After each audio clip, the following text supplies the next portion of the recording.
मेरा नाम शिवयोगी सिद्धलिंग शिवाचार्य, काशी पीठ से मैं दीक्षित हूँ। काशी से।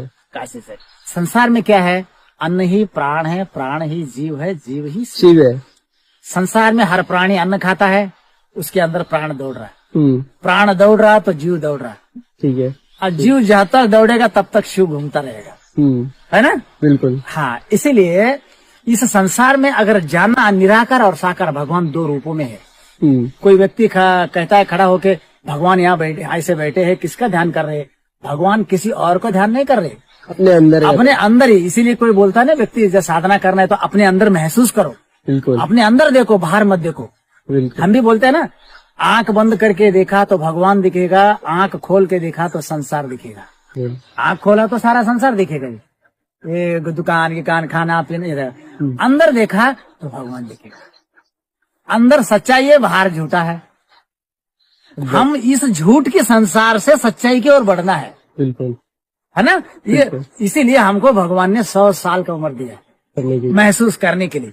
अगर वो इसको कम पड़ता है तो भगवान ने उसके लिए और बढ़ाने का क्षमता दिया उसके अंदर।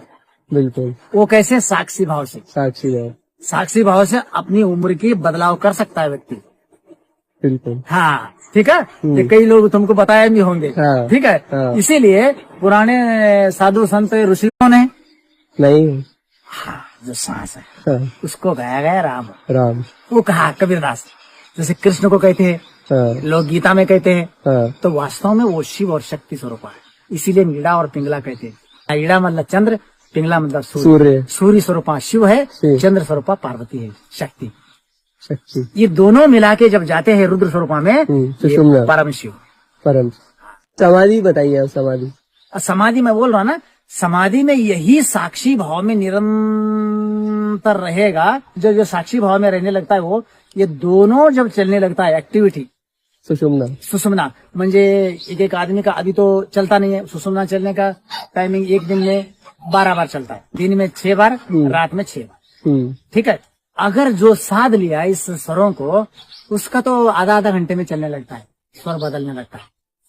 इसके लिए स्वर साधना करने के लिए ही अनुलोम विलोम बनाया गया है, प्राणायाम। हाँ, प्राणायाम इसी से शुद्ध होता है। इसीलिए ये तुम्हारा तमिलनाडु में रमन महर्षि यही करता था। Ramana Maharshi said the following: "The greatest error of a man is to think that he is weak by nature, evil by nature. Every man is divine and strong in his real nature.